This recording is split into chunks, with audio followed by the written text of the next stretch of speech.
0 આવે છે 100 100 ની અંદર કેટલા 0 આવે નિરાલી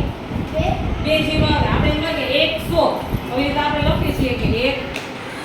100 ઓકે અને 100 ના કેટલા 0 લખવાના 2 સરસ બે સવાલ હવે 1000 છે 1000 ની અંદર પેલા તો કેટલા 0 આવે છે અર્પણ 3 1000 ની અંદર આવે છે 1 2 ને 3 0 હવે 1000 લખવું હોય આપણે 1000 પેલા શું લખવાનું 1 આ 1 છે એટલે આપણે લખો 1 અને 1000 છે તો 1000 ની અંદર કેટલા 0 આવે છે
જ્યાં કોઈ પણ રકમ ના આવતી હોય ત્યાં આપણે શું મૂકી દેવાનું શૂન્ય મૂકી દેવાનું પણ આપણને ખબર હોવી જોઈએ કે 1000 એટલે 3 ખાલી જગ્યા કરવાની છે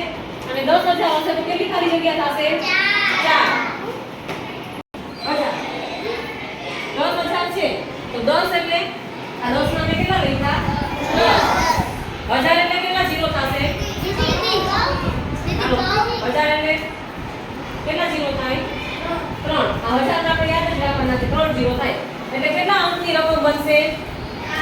5 અંકની રકમ ની 10000 એટલે યાદ રાખવાનું કે 10000 લખવાના થશે ત્યારે 5 અંકની રકમ બનશે હવે હું લખું છું 20000 તો તમને ખબર પડી જશે કે 20000 કેમ લખવાના હોય હાલો આ છે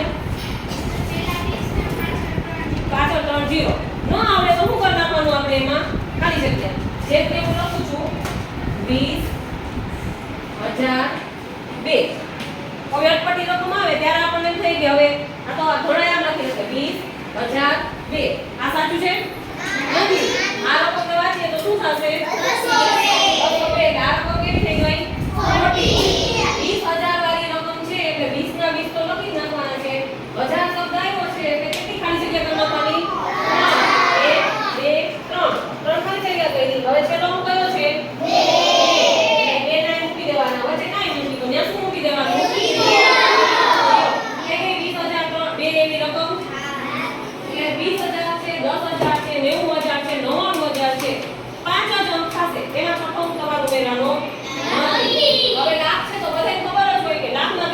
આવે છે 5 લાખની અંદર 5 0 આવે છે 5 લાખ બોલવા હોય તો કેટલા 0 લગાડવા પડે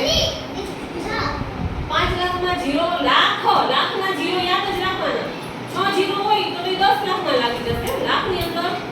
રુદ્ર 4 0 તો 10,000 વાળી રકમ મળી જશે દેવશ્રી પેલા તો આપણે 5 લાખ અને પછી છે ને 5 0 લાખ શબ્દ એટલે કેટલા 0 થાય 5 0 થશે આ રીતે હવે અટપટી કોઈ રકમ સીધી રકમ હોય તો ખબર પડી જાય કે 5,25,325 તો બધાયમાં અંક જ મૂકવાનો હોય એટલે આવી જશે તો જ્યારે 0 વાળી રકમ હોય તો એ ગણો આપણે થાય છે એની અંદર આમ લખ્યું હોય કે 4,02,000 હવે લખવું છે ત્યારે બંધ કરી દો 2003 રકમ કોણ છે મેં શબ્દ કયો આવ્યો લાખ મેં રકમ કઈ છે 4